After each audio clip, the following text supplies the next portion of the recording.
How are we doing questions? We've got a mic, and Trusty Jake will, if you want to raise your hand, will run up. And as we get ready, and I just want to announce also for those watching on the internet that follow the directions on the screen for how you can ask questions, and we'll try to get your questions in. And I just want to add one just sort of data point because, you know, we, like many, I think we've had this ongoing debate in our own organization about Twitter and about, is it a fad, as Theo said, is it real? And what's important, I think, for those who are trying to figure this out to recognize is that somewhere between 3 to 4 times as many people in the world have a mobile phone than have traditional internet access like we understand here in the US, right? And Twitter is this thin client. It's this simple thing that works very well with a phone. Facebook, for example, is struggling to become a thing that's easy to access over a mobile device. And so part of what's going on here is, you know, Twitter has become sort of the first app, if you want to call it, that is really designed for this increasingly mobile age, where these things that we used to call a phone are becoming really dominant in how we access as they become more powerful, as the networks become more robust, as the network effect kicks in, right? I mean, all this stuff. And so it's one of the reasons why Twitter, you know, there's 140 characters, but also because it's easy to use on a mobile device, whereas a lot of the other stuff that we use on traditional internet doesn't move over. Even Huffington Post, I would argue, doesn't really do very well on a mobile device compared to what your experience is with it, you know, on the internet. And if there are 4 times as many people globally, or 3.5, or somewhere in the 3 to 4, who are living this global network through this thing that we used to call a phone, then these thin apps are going to become increasingly determinative and powerful, as was said earlier, as complementary to some of the other stuff that's going on. So I just throw that out there as somebody who's also equally struggling, generationally challenged on this Twitter thing. So Jake, let's take questions. Anybody, jump ahead. You choose, Jake. And please identify yourself and ask away. Hi, my name is Sarah Spooner. One thing that all of you guys talked about was how Twitter can work in a self-encapsulated thing with an end date. Like, Nico, you were saying that people in Iran right now are saying, don't forget about us, even though there's no violence right now, you know, even though the big news story is over, there's still things going on, pay attention to us. What do you see as the opportunities for campaigns or organizations that don't have an end date in sight, like a campaign has an election day, but if you're part of a more ongoing strategy, how do you keep engaging with people on Twitter? Because as we've also seen, the relationship on Twitter between your followers and you is very weak compared to other social networking sites. So is there an easy way, or what's the strategy for engaging with people in the long term?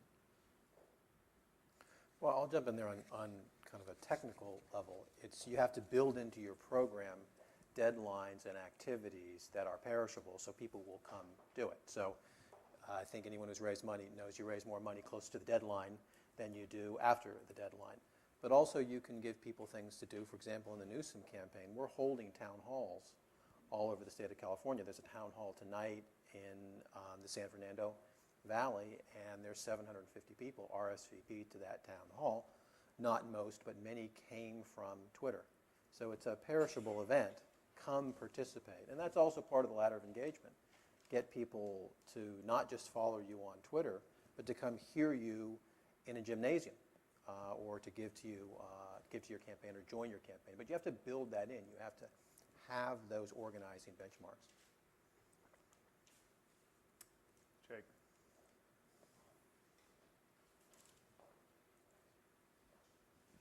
Hi, my name is Bill Black. I'm a writer and consultant and job hunter here in Washington, D.C. I'm interested in how Twitter has been used in other countries than Iran. I think Simon made a passing comment to Honduras, and I'm interested in what has happened in Honduras, and what does it take, what conditions does a country have to have for Twitter to become a big factor, as it has become in Iran? On the blog, on the Indian blog this morning, there was a posting about how television has become an important influence in Pakistan over the last year or so, but Twitter is not yet a factor. So what happened, or what has happened in Honduras? What are the prospects for countries other than Iran for the potential influence of Twitter? Well, I'll plead some ignorance. One, I don't know how active the people in Honduras have been on Twitter about what's happening there.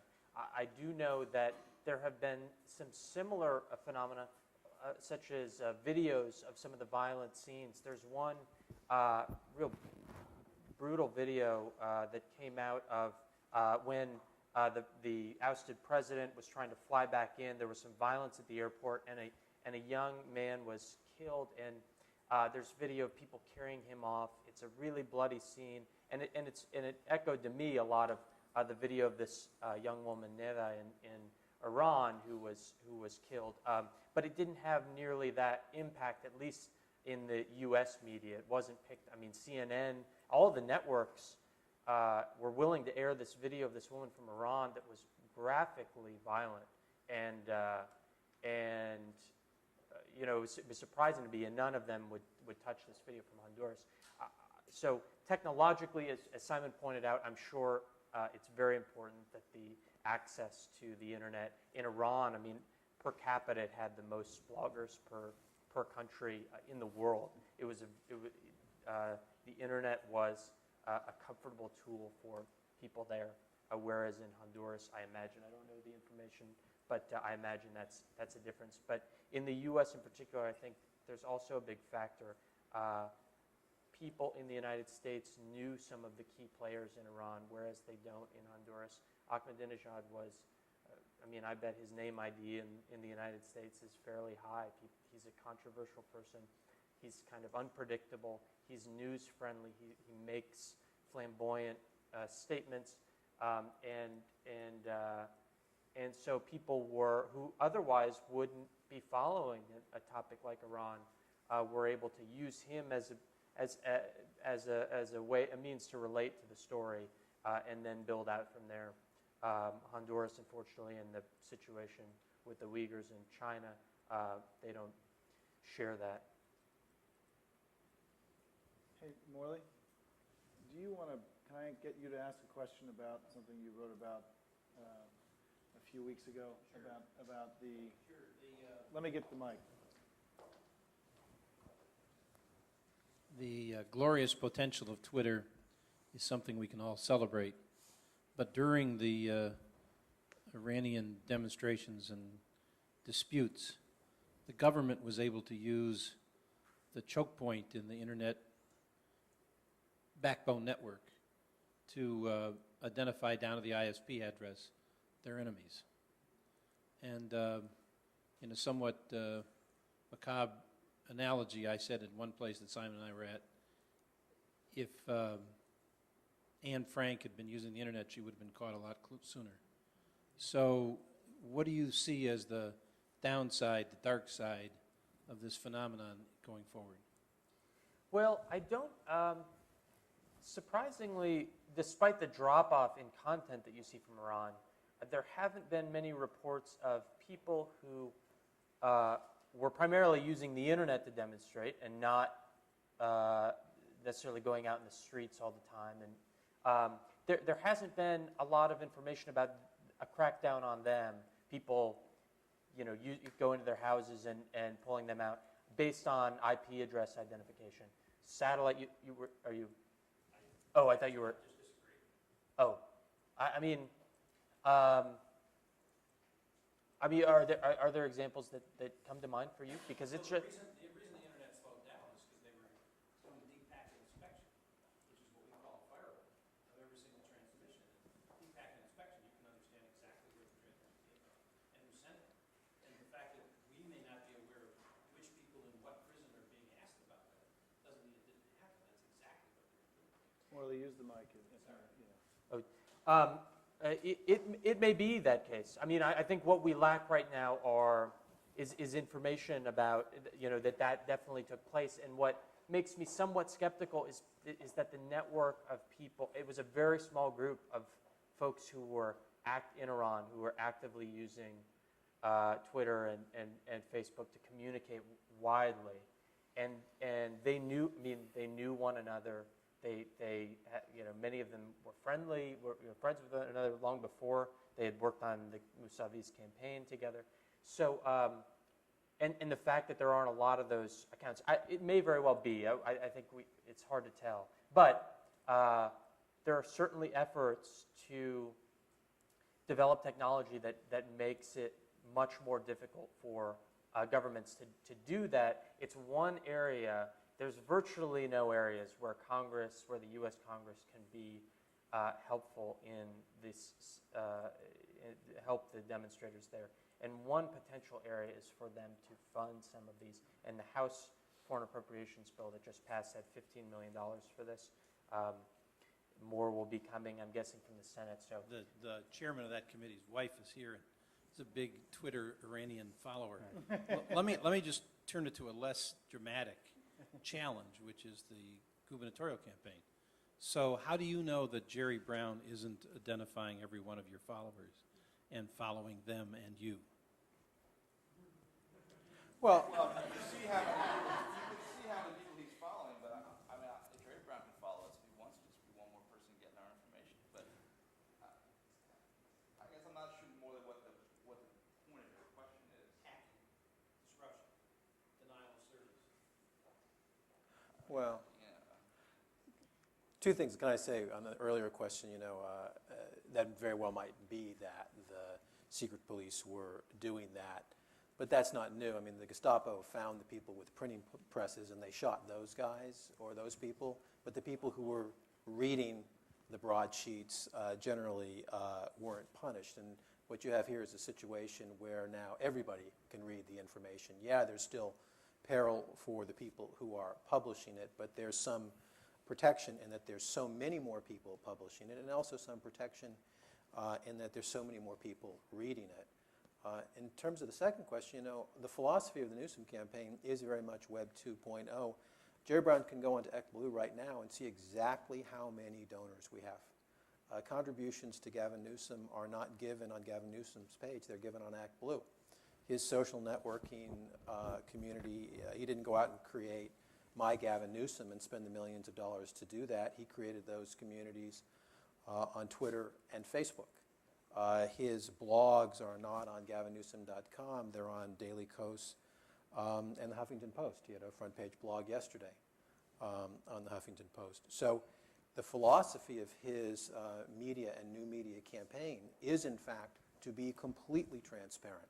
And if Jerry Brown wants to follow on that, great, we welcome him. If he wants to support Gavin Newsom on Facebook, we're happy to have him be one of the 54,000 people. Yeah, I mean, everything's open. I mean, he's clearly doing things that we're doing, and I mean, there's not much you can do about that. You just have to be smarter, faster. I mean, An imitation is a sincere form of flattery.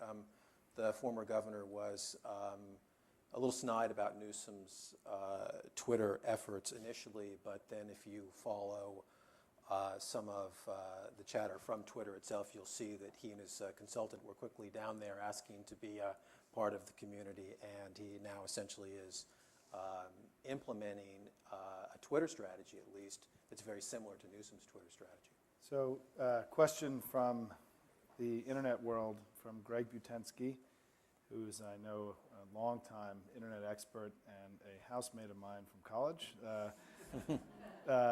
Greg, nice to hear from you. In a world of personal casting, this is for Nico. In a world of personal casting and in a fast-moving context such as what we saw in Tehran, how is information vetted? How do people determine what is true? How do leadership roles play out when everyone has an equal voice? I mean, so just reflect upon how you decided and vetted through all that stuff. You talked about it a little bit, but obviously you were getting buried with stuff. You had email, you had YouTube, you had mainstream media, you had people sending you Farsi translations, translations from Farsi into English of state media, right? I mean, how did you work your way through all that? I think the smell test, it's hard to describe, but you get a sense. I mean, it's happened several times. Some of the most graphic material, there's been videos actually in the last few days of people being thrown off a bridge, and it was whoever put out the rumor that it was from Iran and that everyone needs to put this up and help get the word out. And the video just didn't look right. It didn't look too recent. You couldn't make out any language, so it could have been from anywhere.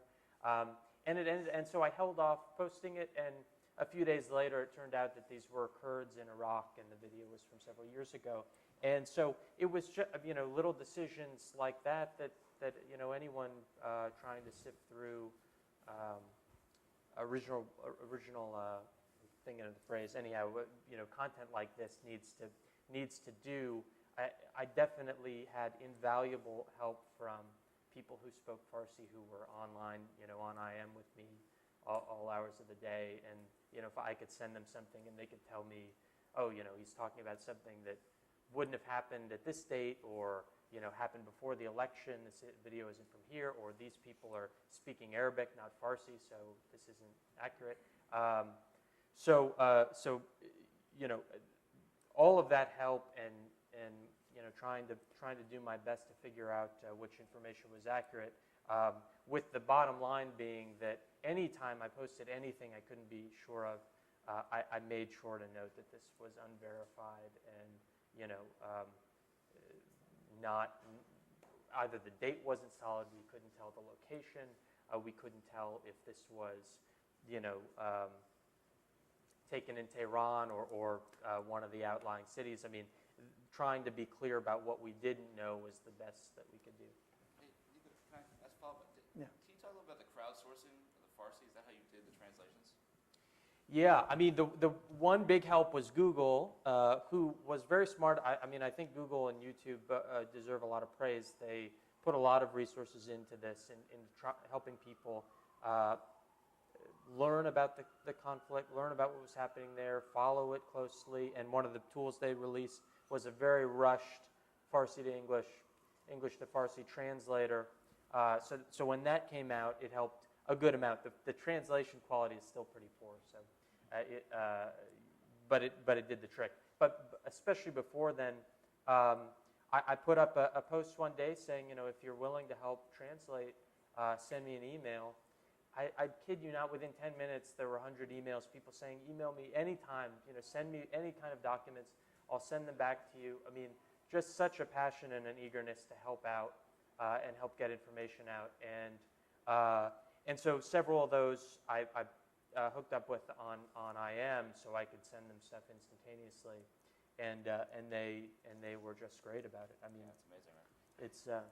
Nico, I'm going to ask one other question too, which is, so what do you think is going to happen in Iran? I mean, you've been living this in such a deep way. I mean, I know you're reporting and you're not, but what do you think is going to happen? Well, I mean, it's impossible to say, of course, and people, I think it's important that people not think that because the government isn't toppled already that it's a failure.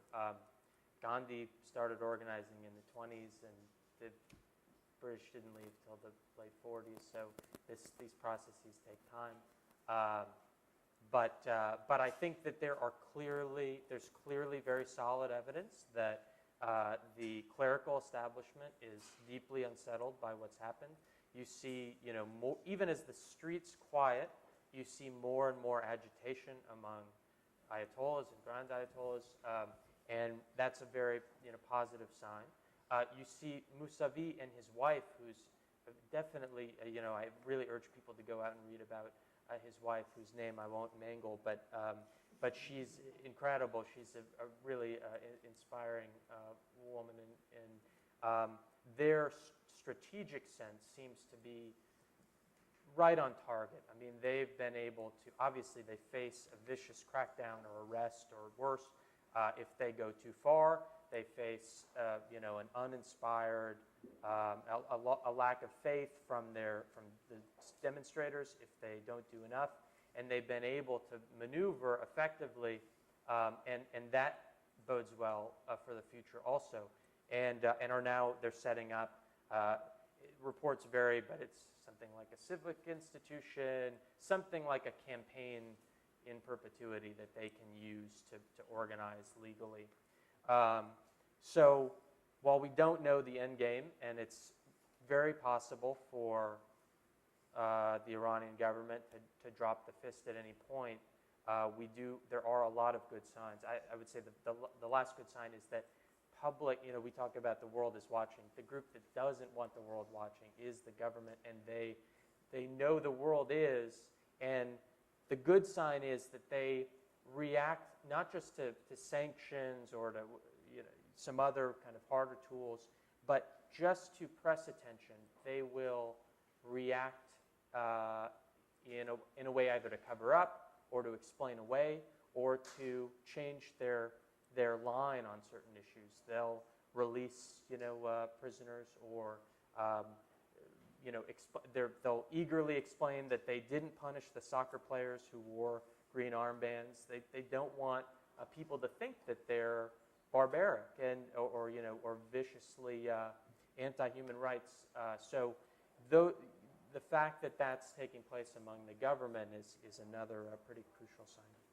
Right here, Jake, we've got up front.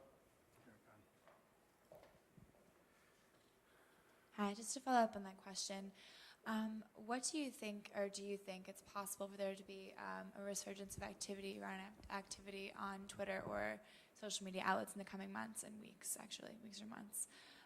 What kind of events would need to occur for this to happen? And you also said that Mousavi and his wife are very strategic in their planning politically. Do you think that it would be possible for them to utilize social media to reorganize the opposition? They use social. I mean, their communication is very limited, and it's always a little bit difficult to tell what. There are some. They have a website, they have a Facebook page, and a Twitter account. The Twitter account is basically shut down now, and I think it's. I think that the government was able to crack down on it, not necessarily. I think they were able to take it over and basically prevent access to it, but. Their Facebook page is constantly being populated with news and information about protests worldwide. So they use these tools intelligently. It's sensitive because they would clearly benefit in many senses if they had a smart spokesperson abroad who spoke English or French and could kind of guide journalists and activists and ordinary people through what was happening. But it's just, there's too many complications involved, and it's too hard for Mousavi to communicate with whoever that spokesperson would be. So a lot of these things would be great in theory, but in practice just don't end up working. There are events ongoing. Last week there were the 10-year anniversaries of the student demonstrations in Iran, which brought thousands of people out in the streets. This Friday, Rafsanjani, who's a former president and ally of Mousavi, is going to be delivering Friday prayers for the first time. Mousavi will be making his first official appearance in public in months or in weeks, and so there will certainly be activity around that. The pace will slow, but there will always be these kind of flashpoints until someone's arrested or killed.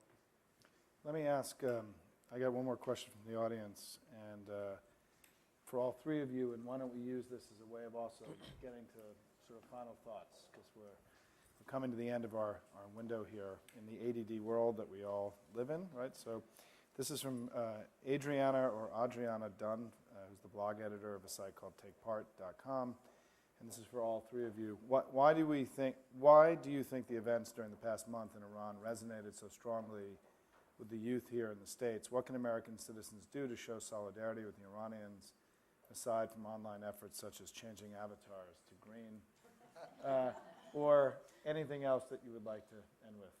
So we'll let Nico. Why don't we just come Nico, from... I think you should go first. Okay, That's, Nico, you go. Okay, sure. I don't really know much about Iran. I mean, I think I don't know whether the youth were any more interested than other people. I just don't have the data on that. But certainly, I think, as I mentioned, being able to see, develop personal relationships with these people who were fighting for something that that you can understand it and you feel very strongly that they deserve it, and the personal connections made there really changed both the way people understand how these events take place, and of course, technologically, being able to develop those relationships with someone in Iran, thousands of miles away, is a unique experience. In terms of how people can help, I think, donating to these organizations that Haystack is one, the Tor project is another, that are helping Iranians get online is a really wonderful way to spend your money. It's so helpful, and it lets Iranians take the lead. Politically, I wouldn't say this is an endorsement, but if you're interested in U.S. policy on these issues, it's certainly worth looking into the National Iranian American Council.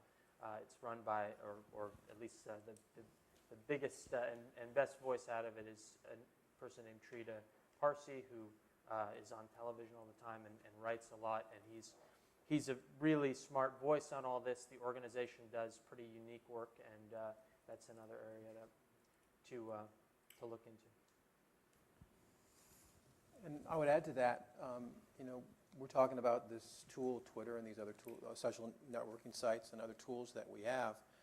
We can use those tools. We're all publishers now. I mean, whether we have a few dozen people who are reading what we're writing or thousands and thousands of people who are following what we're saying, we can use those publishing tools and those networking tools to participate in this cause and other causes.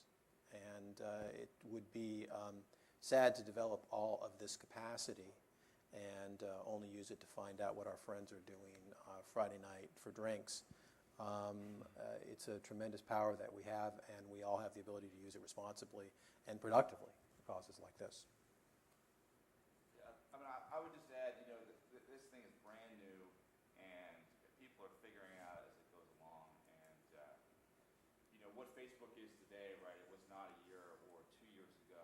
And, it's the next iteration of the conversation and how we use the tool. And look, new applications for Twitter are coming out faster than you can keep up, right? There's now Twit video, right? Yeah. So you would actually be able to send video over Twitter, which would have literally started, 3 weeks ago, maybe? Yeah. Sort of just missed the Iranian Revolution issue.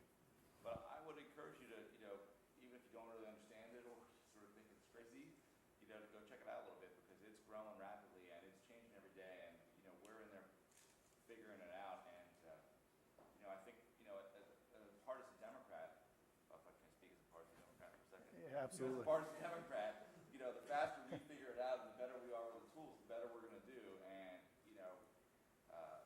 and that translates into better health care and, good jobs and a better environment and using those things. And that's important for us as political people to take that step and not to say, oh, it's just a new latest thing. I mean, we have to earn the right to make those policies.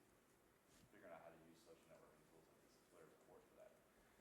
And I'll just add final point, just to end where I began, is that what's I think so remarkable about what happened in Iran and why I think it was so inspiring is that so much, the world is so young. There are so many countries that are new to this thing called democracy. We're in various stages of trying to become self-governing. And at the moment that this is all happening, with the Cold War ending and the world sort of opening up, there is this incredible bottom-up revolution that's taking place where average people now have so many more powerful tools to engage in civil society.